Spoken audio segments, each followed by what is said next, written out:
right, I'm Chris Avina with American Outdoor News, and today we have country music artist and the co-host of Headhunter TV, Nate Hosie. Nate, thanks so much for coming on. Oh, you bet. It's an honor to be here. Thanks for taking the time to have me on. Really looking forward to it. Yeah, it's funny, as we were just talking, I guide right where you live. That's right. As 20 soon as minutes away. as soon as you told me where you're hunting around, I started looking through my trail cam pics to see if I have any photos of you on my lease. Yeah, I'm sneaking around your stand. Yeah, crazy what a small world it is, man. It's good part of the country over here to be hunting in, and surely some very scenic areas to hunt around here in Northeast PA. Yeah, I grew up on the New York side. I've always hunted literally 20 minutes, a half hour from where you live. That's where I've hunted my whole life. Yeah, it's beautiful over here, and the same for me. I mean, not over where you're at, but I've spent a lot of my time growing up going up to New York and hunting as well. A lot of people often in the business, you get running around, oh, man, I was turkey hunting in New York. They're like, New York, and I'm like, everybody often thinks of the city, and they don't have a clue how beautiful a lot of New York State is, upstate New York, and how good the hunting can be in certain areas up there for sure. Yeah, New York does offer a little bit of everything. We have the city, we have the beaches, we have the mountains. Yeah, there's no doubt. And I can't wait to get out of here, I'll tell you that. Yeah, exactly. Yeah, it's a good place to go visit and get out. Now, I did a little, background on you. You started hunting at 5 years old. Yeah, so when I was 5 years old, my dad, my mom and dad had got me an Orvis cap gun. They used to make a side-by-side cap gun. And my dad, he had owned a printing business, and my grandfather in his town, he was called the Grouse King. Down in Jessup, they had grown up, and they were all big time bird hunters and whitetail hunters, and that generation was a huge hunting generation. And so it was within my mom's side, and my dad didn't really grow up hunting, but he had some business partners and stuff that would get together on the weekends, and they'd get bird dogs and go release pheasants and hunt pheasants and grouse and woodcock, and really just work the bird dogs. So when I was 5 years old, my dad and my grandpa started taking me over there and let me see the dogs work. And I had my Orvis cap gun. I'd be busting caps at anything that took flight, And my dad, to this day, they'd always say to me, it'd be 10, 12 inches of snow back then. We used to get some heavy winters. And, I can remember looking forward to Saturday morning, hitting the Jordan's Diner first thing in the morning, and then making our way to the woods to work bird dogs. And, I was hooked right from the start, at 5 years old. So I'd walk with them and be with them every weekend. As I got older, my grandpa started taking me for whitetail, and, obviously was hooked on that. There's a huge tradition of whitetail hunting here in Pennsylvania. So was hooked on whitetail. National holiday. That's right. When schools are closed and everything shuts down for deer season, you're brought up in a state that's got a strong hunting heritage that I'm proud of. But, then once I got a little bit older, around, 12 and 13 years old, when I can start really hunting legally, I really took I got hooked on turkey hunting, and started out in the fall. I went with a buddy, and I was like, man, that's pretty cool. I had taken my first turkey, but when I started going with my neighbors, Bob and Butch, and they're, some country certified, hunters and killers, man, they're great woodsmen. And once I was introduced to spring turkey hunting and that conversation that was going on, I mean, I was hooked right from the start. I couldn't believe how much I loved that conversation, talking to a turkey. So it had become really an obsession. I loved all things hunting, but really yelping to a turkey had become something, that I really was just hooked on. So yeah, from a young age, whether it be, working bird dogs, yelping at a turkey, or chasing whitetails, I mean, I've been hooked. Yeah, there's something about turkey hunting that you either get it or you don't. And if you do get it, it's in your blood. Yeah, there's no doubt. I like the idea of being offensive with it. A lot of times with deer hunting, not that you can't make moves and set stands and do things like that to be offensive, but a lot of times you're sitting, you're waiting, you're kind of being on the defense until one rolls up in there. To where turkey hunting, it's more like, hey, he's gobbling in there, let's go get him. You know what I'm saying? I like that offensive move of turkey hunting. So what is it about hunting that just gets you?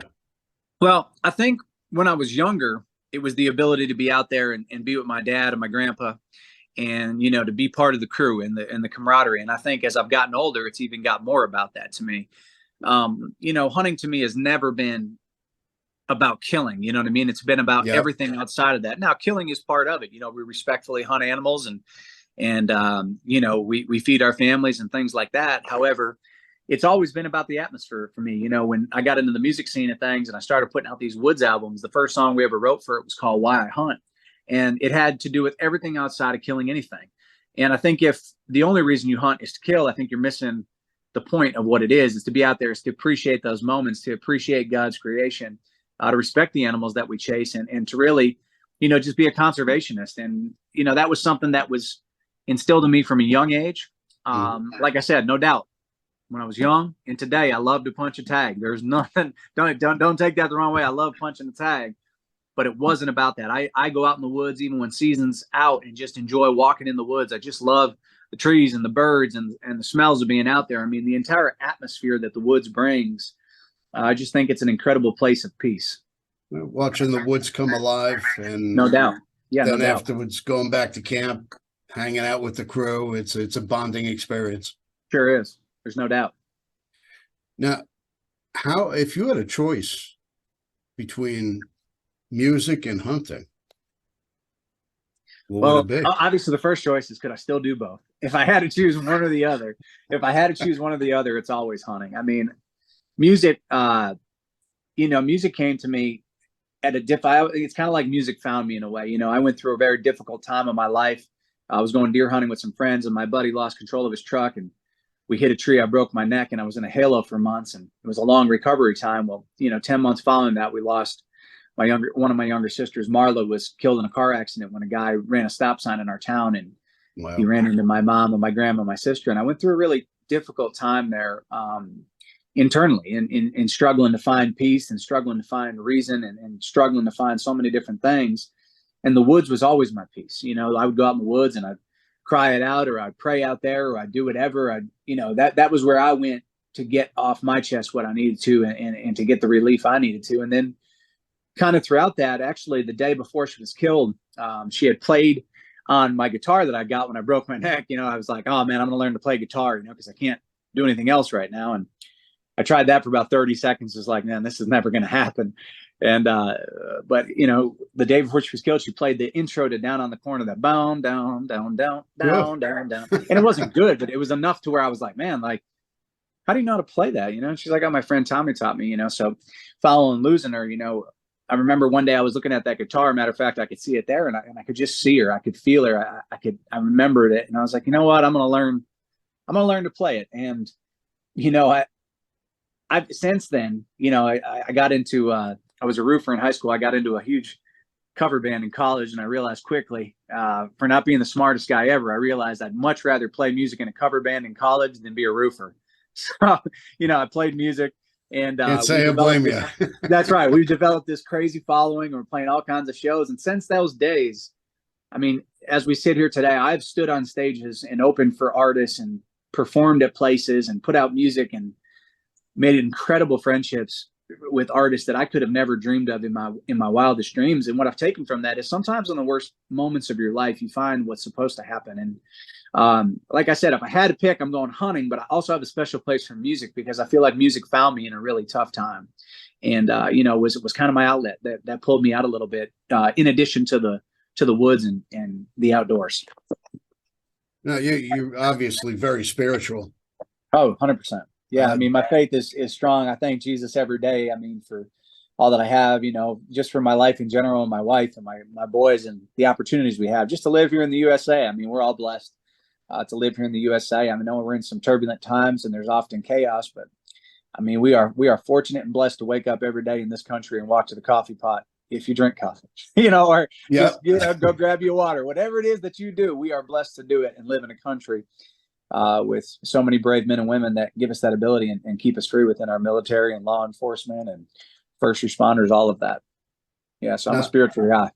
Now, I believe in this, but yeah, I know the passing of your sister was very difficult time. Do you feel her guiding your career, as far as your hunting career, your music career? You know, I do. And I feel like she guides it. You know, I think it's one of those things for me to where, you know, like the hunting side of things, it's like she never hunted, you know, and, you know, my sisters, I grew up with 3 younger sisters. Marla was our sister who we lost, and I have 2 other sisters, Molly and Emily. And I feel like she's guided our lives indirectly in all different ways, you know, and she's there. And and she's our inspiration because in such a tragic event, you learn the value of time. Right. And no matter what it is that you try to be in your life, whether it's hunting or music or athletics or, podcasts or whatever it is that you do, anything, whatever it is, value your time, use your time wisely, celebrate the good times, celebrate, the good moments, celebrate people's successes, whether it's your own or others, because the one thing you learn in tragedy is how fast everything can change. Oh, and I think that was the scariest thing for me was, one minute I'm standing on the porch with my now wife, she was my girlfriend at the time. And, she's getting ready to go to Mexico on a missions trip. And, we hear the ambulances roaring through town and we pray for whoever that is. And, minutes later, my younger sister's screaming, crying, telling me there's been a horrible accident. And in that moment, like understanding how fast everything changed me forever. It's not that I was a heathen growing up or anything like that, or this bad person. That it's not anything like that, but I just value time so much different because I'm horrified at how fast it can be taken. You know what I'm saying?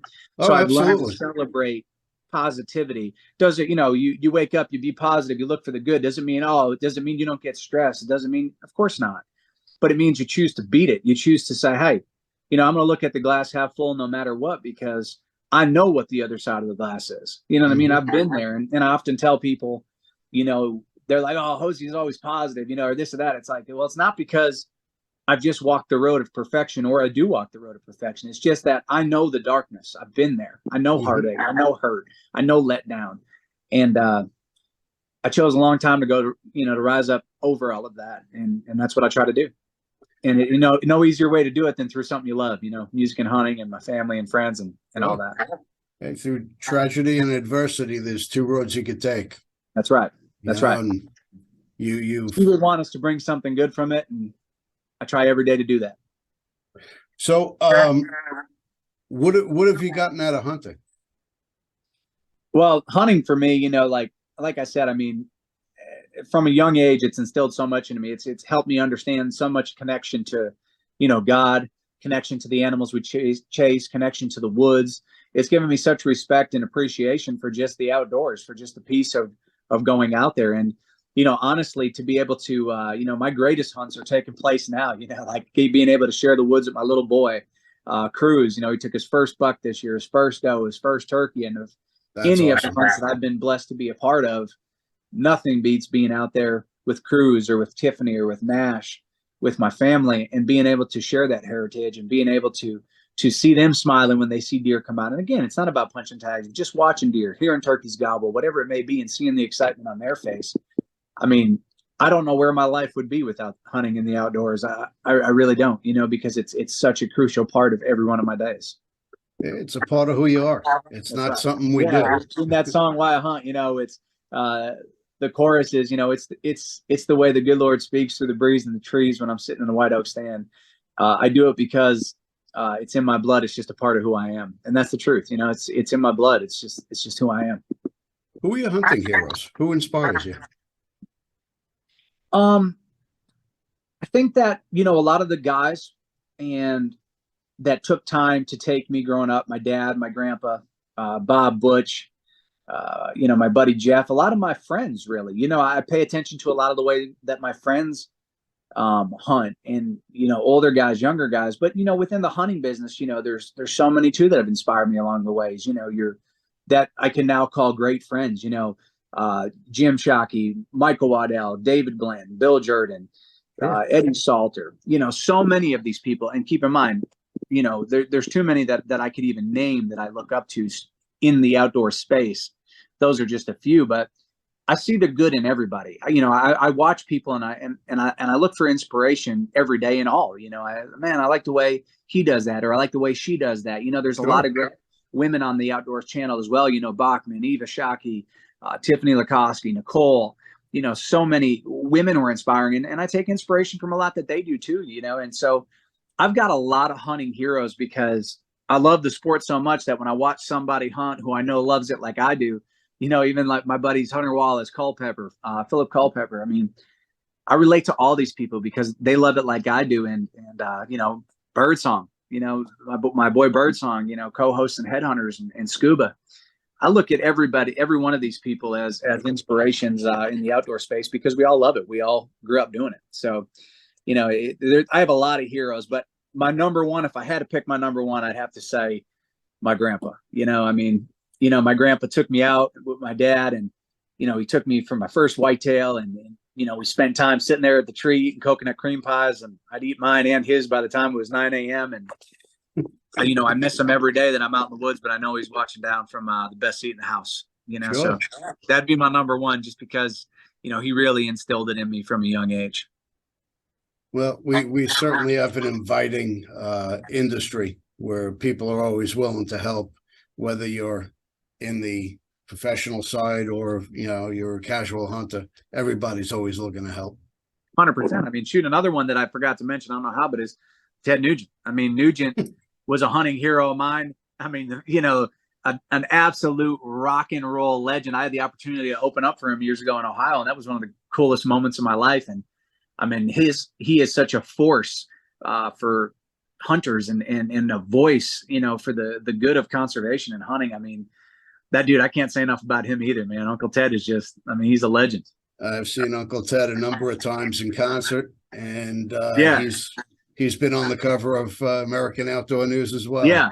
Yeah. I remember my dad came with me and I opened up for him, and, Ted's up there playing, and he gives a shout out, thanks Nate, for being here and all that stuff. And my dad's like, the craziest part of that for me is me and your mom went to see him, 30 years ago, whatever. Yep. And he's like, and now I'm sitting here listening to him tell my son, thanks for being a part of the show. He's like, it's just wild to him. You know what I mean? Yeah, absolutely. So cool. are your music influences, are they all country?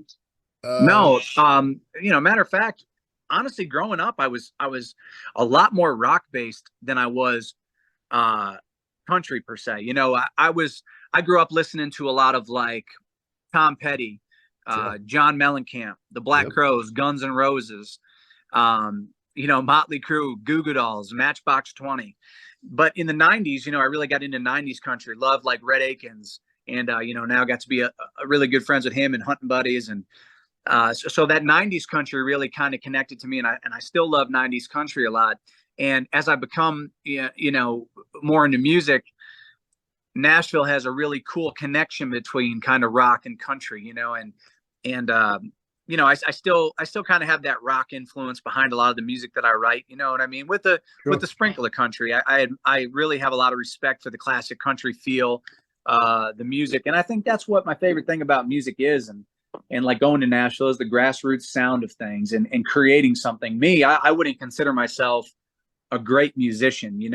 I think music came in at a good time or a great singer, but I have the ability to be out amongst incredible musicians and great singers and artists and producers that can take something that I write that they may think is good and then make it 10 times better because of their insane talent, whether it be through playing or producing or helping vocally as to where I want to go. So, I mean, I would say I was more rock based, but also, obviously strong country based. And, lyrically, when I'm writing music, my lifestyle is, it's where we live. Montail is just a small little town in the country. And, it's just what I live. But I don't mind to have a distorted guitar on there every now and then. You know what I mean?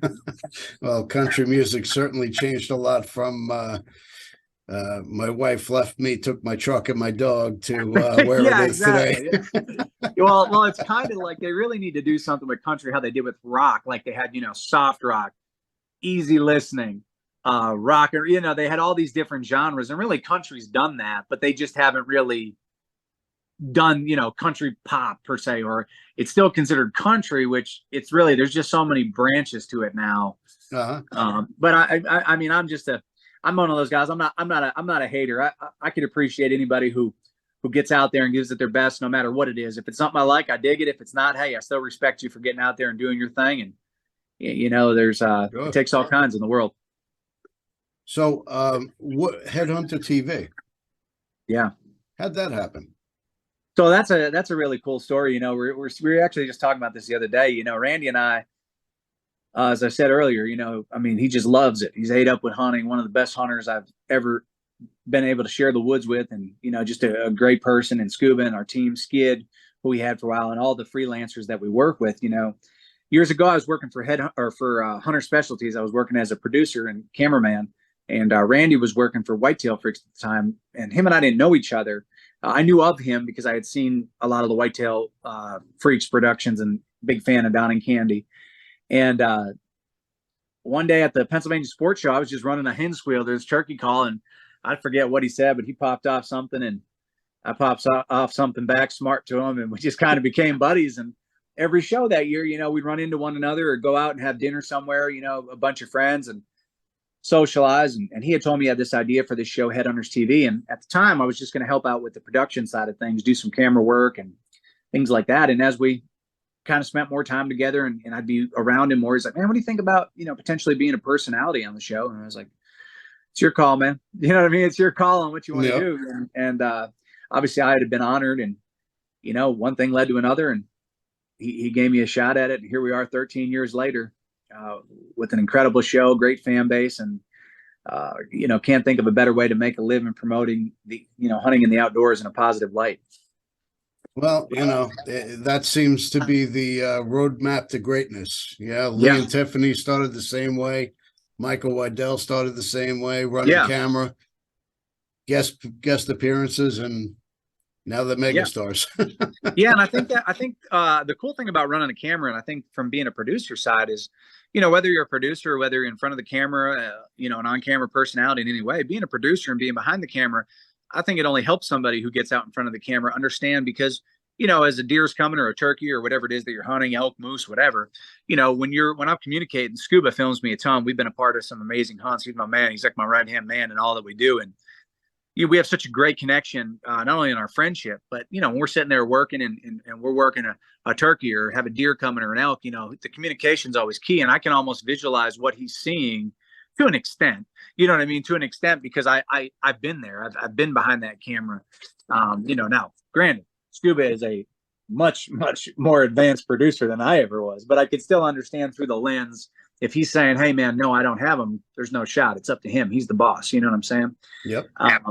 So I do think running a camera, being a producer helps in a lot of ways, especially in the television world. If you are, do become an on-camera personality at some point, knowing how to run a camera is a great thing to know how to do, especially now. I mean, I film all my family stuff, my little boys and my wife, and I have just as much fun running a camera as I do being in front of it. I do great Zoom. Yeah, there you go. That's all. Zoom, as long as you can zoom and hit record, you're set. You're set. Well, Let's talk about white balance. I forgot about recording on a couple of them, so it just turns on automatically. There you go.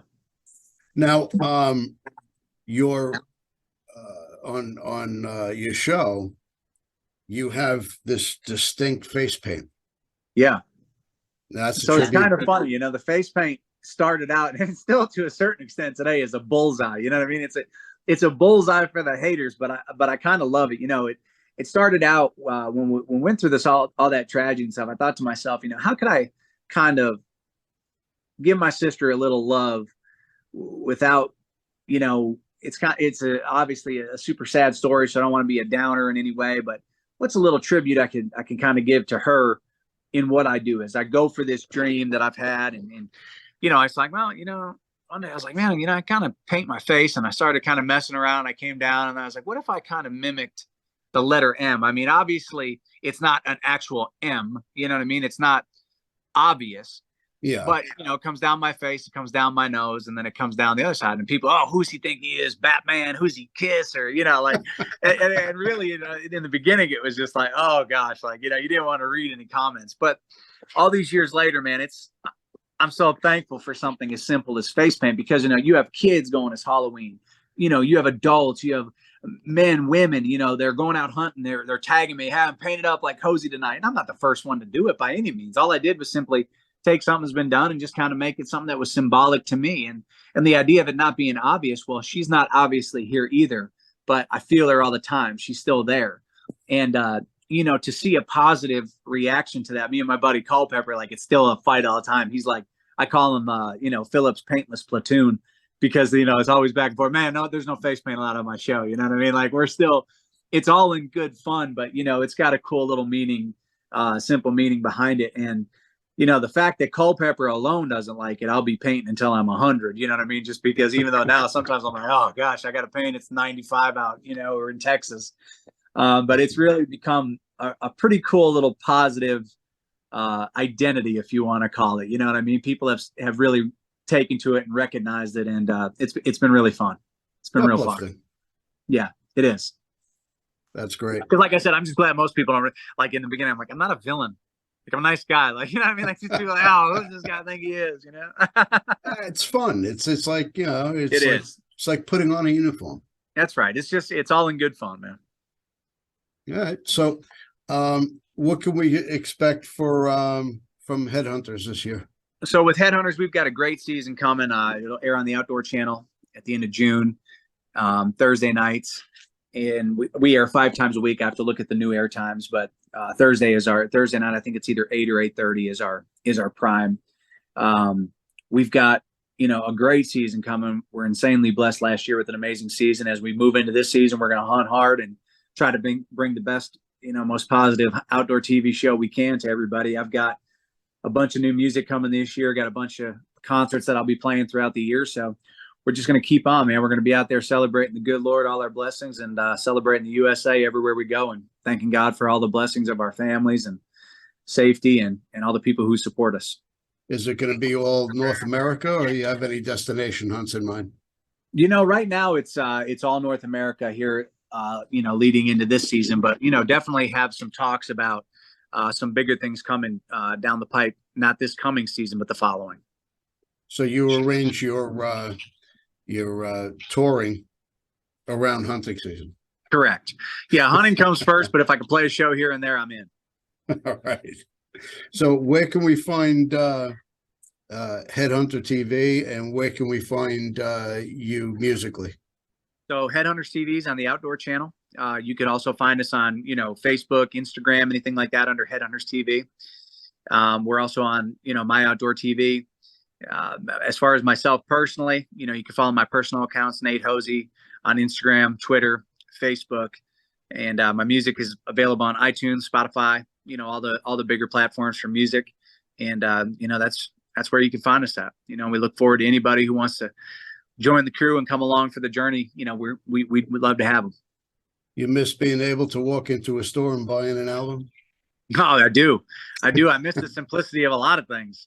You know what I'm saying? I mean, I miss the simplicity of a lot of things. I mean, there's a lot of good that comes from technology and a lot of bad at the same time. You know what I mean? I agree. A double-edged sword. It's a double-edged sword. Absolutely. All right. Well, I appreciate you coming on. Yeah. Thank you so much. We'll follow you on social media, and we look forward to the upcoming season. Sounds great. God bless you, brother, and God bless the USA. Thanks again. You bet.